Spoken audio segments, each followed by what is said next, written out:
किम पुरुष और भारत वर्ष का वर्णन।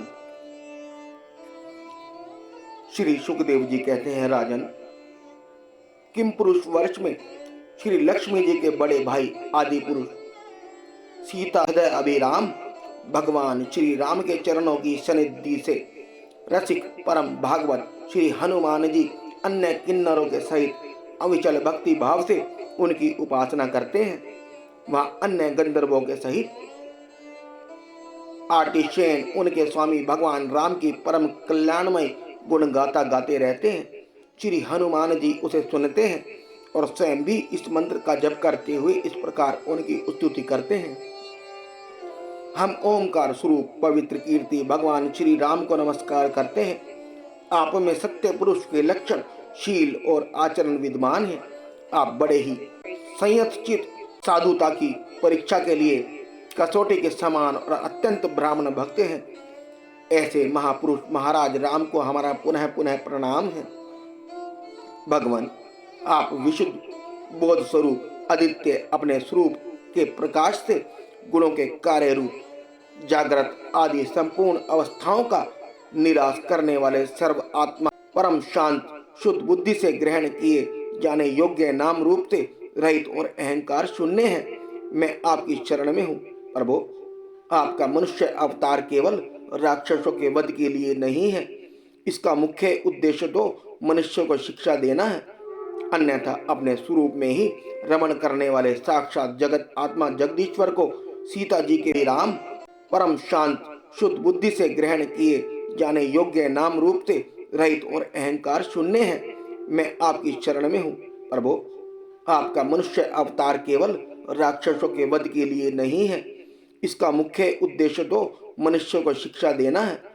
अन्यथा अपने स्वरूप में ही रमण करने वाले साक्षात जगत आत्मा जगदीश्वर को सीता जी के वियोग में इतना दुख कैसे हो सकता था। आप धीर पुरुष के आत्मा और प्रियतम भगवान वासुदेव हैं। त्रिलोकी की किसी भी वस्तु में आपकी आसक्ति नहीं है। आप ना तो सीता जी के लिए मोह को ही प्राप्त हो सकते हैं और लक्ष्मण जी का त्याग ही कर सकते हैं। आपके ये व्यापार केवल लोक शिक्षा के लिए ही है। लक्ष्मण गर्ज, उत्तम कुल में जन्म, सुंदरता, वाक चातुरी, बुद्धि और श्रेष्ठ योनि, इनमें से कोई भी गुण आपकी प्रसन्नता का कारण नहीं हो सकता। यह बात दिखाने के लिए ही आपने इन सब गुणों से रहित हम वनवासी वानरों से मित्रता की है।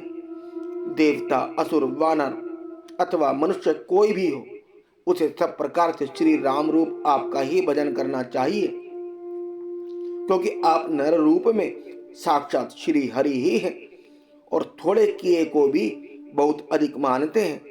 आप ऐसे आश्रित वत्सल हैं कि जब स्वयं दिव्य धाम को सिधारे थे तब समस्त उत्तर कौशल वासियों को भी अपने साथ ही ले गए थे।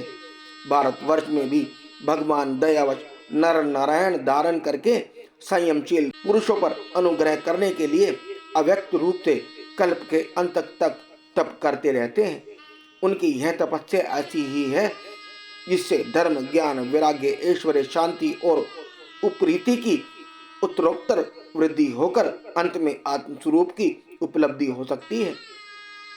वहाँ भगवान नारद जी स्वयं श्री भगवान के ही कहे हुए सांख्य और योग शास्त्र के सहित भगवान महिमा को प्रकट करने वाले पंचरात्र दर्शन का श्रवणी मुनि को उपदेश करने के लिए भारतवर्ष की वर्ण आश्रम गृहावलंबिनी प्रजा के सहित अत्यंत भक्ति भाव से भगवान श्री नर नारायण की उपासना करते और इस मंत्र का जप तथा स्तोत्र को गाकर उनकी स्तुति करते हैं। ओमकार स्वरूप अहंकार से रहित निर्धनों के धन, शांत स्वभाव ऋषि प्रवर भगवान नर नारायण को नमस्कार है।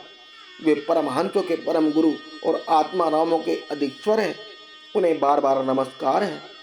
यह गाते हैं जो विश्व की उत्पत्ति आदि में उनके कर्ता होकर भी कृतत्व के अभिमान से नहीं बंधते, शरीर में रहते हुए भी उसके धर्म, भूख, प्यास आदि के वशीभूत नहीं होते तथा दृष्टा होने पर भी जिनकी दृष्टि दृष्ट के गुणों से दोषों से दूषित नहीं होती, उन असंग विशुद्ध साक्षी स्वरूप भगवान नर नारायण को नमस्कार है।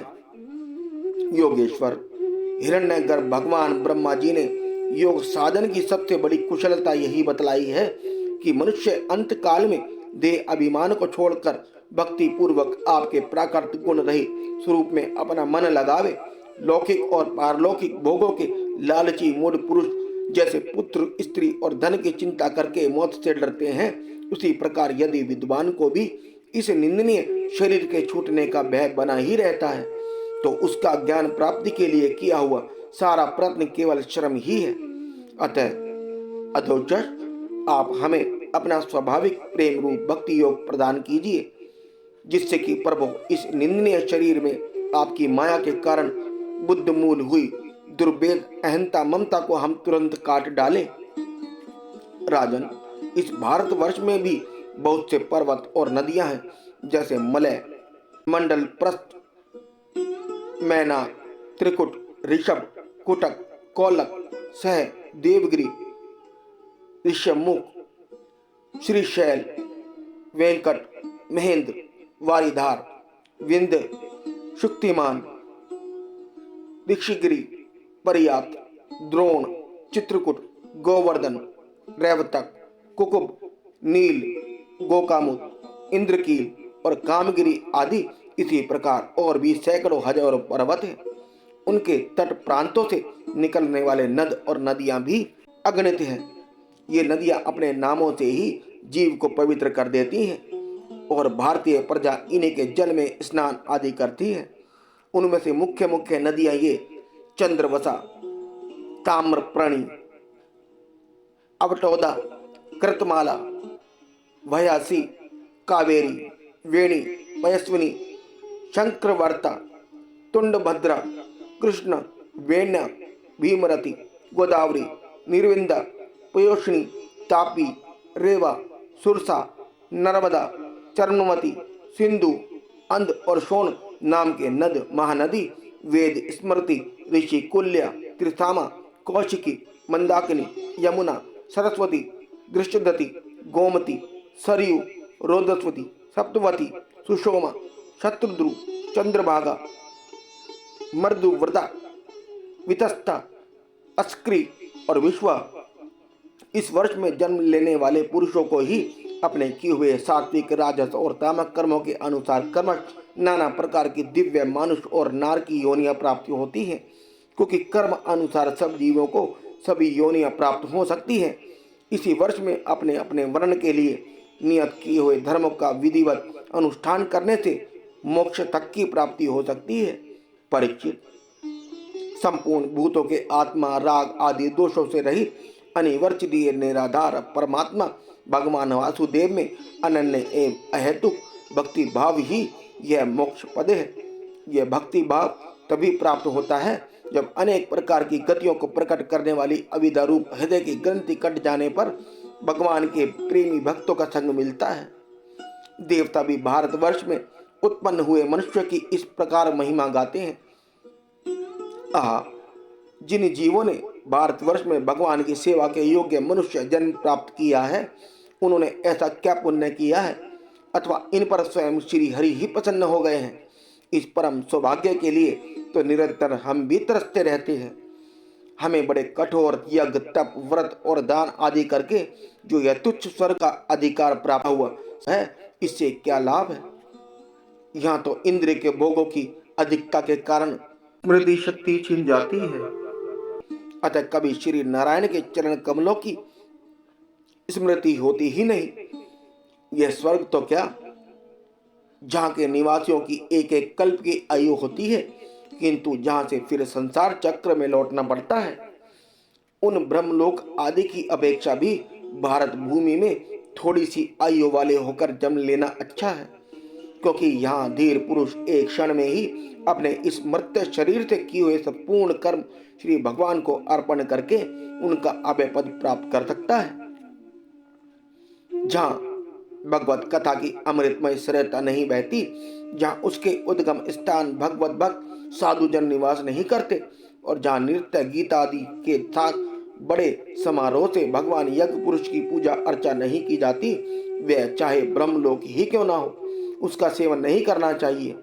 जिन जीवों ने इस भारतवर्ष में ज्ञान विवेक बुद्धि से तदनुकूल कर्म तथा उस कर्म के उपयोगी द्रव्य आदि सामग्री से संपन्न मनुष्य जन्म पाया है, वे यदि आवागमन के चक्कर से निकलने का प्रयत्न नहीं करते तो व्याध की फांसी से छूटकर भी फल आदि लोभ से उसी वृक्ष पर विहार करने वाले वनवासी पक्षियों के समान फिर बंधन में पड़ जाते हैं। अहो, इन भारतवासियों का कैसा सौभाग्य है जब ये यज्ञ में भिन्न भिन्न देवताओं के उद्देश्य से अलग अलग भाग रखकर विधि मंत्र और द्रव्य आदि के योग से श्रद्धा पूर्वक उन्हें हवि प्रदान करते हैं।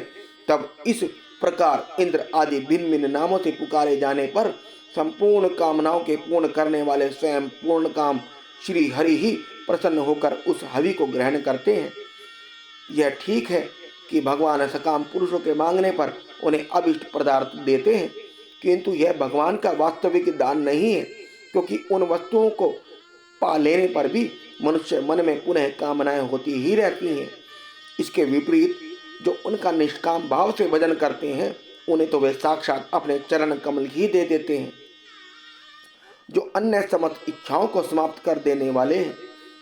अतः अब तक स्वर्ग सुख भोग लेने के बाद हमारे पूर्वकृत यज्ञ प्रवचन और शुभ कर्मों से यदि कुछ भी पुण्य बचा हो तो उसके प्रभाव से हमें इस भारतवर्ष में भगवान की स्मृति से युक्त मनुष्य जन्म ही मिले, क्योंकि श्री हरि अपना भजन करने वालों का सब प्रकार से कल्याण करते हैं।